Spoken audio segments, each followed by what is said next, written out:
آقا کا میں سے کٹوا دیں۔ یہی ادب تھا تو ان کا نام آلہ ہے۔ میرا ایمان ہے ڈاکٹر ظفر اقبال نوری صاحب نے یہ خوبصورت محفل کو سجایا، ان کے ساتھیوں نے سجایا اور یہ پیغام دیا کہ کریکٹر آف دا پروفیٹ صلی اللہ علیہ وسلم یہی جو ہے ایسی لائٹ ہے، ایسی روشنی ہے جو اس کی طرف چلے گا اسے عظمتوں کا فیضان ملے گا۔ If you want to attain the love of Almighty Allah and the divine, the greatest power of the Almighty Allah, you have to adopt the way of the Prophet. تم حضور کے راستے پہ چلو گے تو اللہ کی رحمتوں کا فیض تمہارا استقبال کرے گا اور یہ انعام حاصل ہوتا ہے۔ اور میرے دوستوں، میں ابتدائی دور کی میں ادھر ایک باتیں ایک اور ریفرنس رکھنا چاہتا ہوں۔ ابتدا دور کے حضور کی میلاد کی عظمتوں کے حوالے سے انہوں نے تذکرہ کیا رحمت کا، اور کتنی عظمت والی شان ہے میرے نبی کی۔ اور سیدنا سلیمان کا تذکرہ بھی قرآن میں ہے کہ وہ لشکر آتا ہے اور چونٹیاں جو ہیں دور سے 3 فیٹ یا 5 فیٹ جتنا بھی فاصلہ تھا انہوں نے سن دیا، لیکن میرے نبی کی شان دیکھو، میرے نبی کی عظمت دیکھو کہ حضور جو ہے غزوہ بدر میں حضرت عباس جو ہیں وہ قیدی ہو کے آتے ہیں۔ انہوں نے کہا جب ان سے یہ کنورسیشن ہوئی تو کہا یا رسول اللہ میں نے تو اس وقت بھی مان دیا تھا آپ نبی جب آپ انگوڑے میں تھے، جب آپ انگوڑے میں تھے اور بن ہلائے انگوڑا ہل رہا تھا، جدھر انگشت مبارک جاتی تھی آسمان کا چاند ادھر جاتا تھا۔ میرے آقا نے کہا تم نے یہ منظر دیکھا ہے، اس سے آگے کا بھی تمہیں سنا دیتا ہوں۔ پہلا، دوسرا، تیسرا، 7ویں آسمان پہ عرش ہے، عرش پہ لوح محفوظ ہے، اس پہ جو قلم چلتی تھی میں اپنی ماں کی مبارک پیٹ میں تھا، میں اس قلم کی آواز کو سنتا ہوں۔ یہ ہے قوت سننے کی میری۔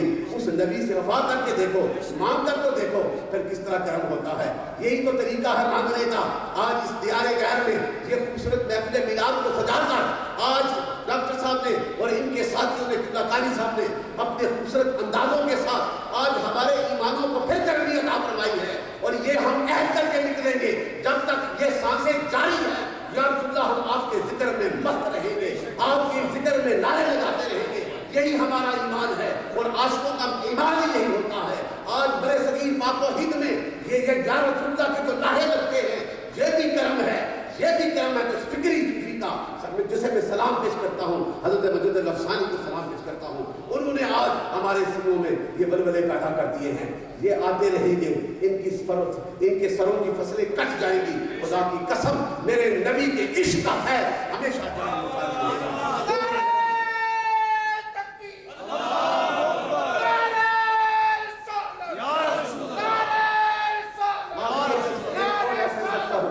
اور حضور کا اس آقا مدنی تاجدار کی ابتدائی زندگی دیکھو کتنی شان والی، عظمت والی ہے۔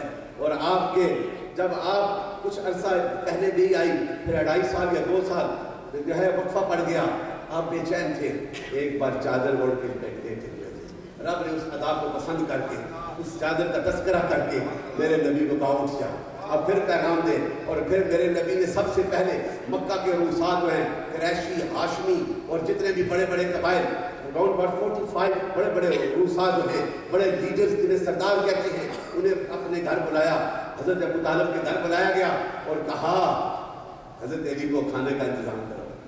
اب کریکٹر دیکھو اور شان دیکھو، اتھارٹی آف دا اسلام۔ آپ نے ایک بندے کا کھانا صرف تیار تھا، صرف ایک بندے، چند روٹیاں، شوربہ کا چند روٹیاں، ایک پیالہ دودھ کا، اور 45 کے قریب بندے آگے کھانے والے اس گھر میں کھانے کا۔ آپ نے تھوڑی سی روٹیاں چبائیں اور پھر اپنا کھانا جو ہے اس میں اس کھانے میں ڈال دیا اور کہا سب کو بتا۔ 45 بندے بیٹھے ہیں، کھانا بھی کھایا، روٹیاں بھی کھائیں، بوٹیاں بھی کھائیں، سیر ہو کر کھایا۔ ابن اسحاق لکھتا ہے سیر ہو کر کھایا، دیکھا تو کھانا اتنے کا اتنا باقی اتنا بڑا ہے۔ پھر دودھ کا پیالہ سب کو پلایا، اتنا ہی دودھ باقی ہے۔ یہ کھا چکے تو ابو لہب جسے جہنم کا جو ہے وہ رسید کر دیا گیا، ابو لہب کھڑا ہوتا ہے، کہتا ہے یہ بہت بڑا جادو ہے، سحر ہے، اٹھو اٹھو جلدی جلدی اٹھو، یہاں سے نکلو۔ پھر چلے گئے، سرکار میرے آقا رحمت والا ہوتا ہے نا، حضرت علی صاحب نے کہا۔ دوسرے دن پھر بلایا، پھر دعوت ہوئی، وہی کھانا مختصر سا سب نے کھا لیا۔ جب جانے لگے تو میرے نبی نے کہا ٹھہر جاؤ، میری بات بھی سن لو، آج میں تمہیں بھی سناتا ہوں، میں تمہارے درمیان میں اللہ کا پیغام اور رحمت لے کے آیا ہوں، تم اندھیرے میں ہو، آج میرے ساتھ چلو گے تو اس کے نور کے جلوے تمہارے سینوں میں آ جائیں گے، تمہیں ہدایت کا پیغام ملے گا، تمہیں ایک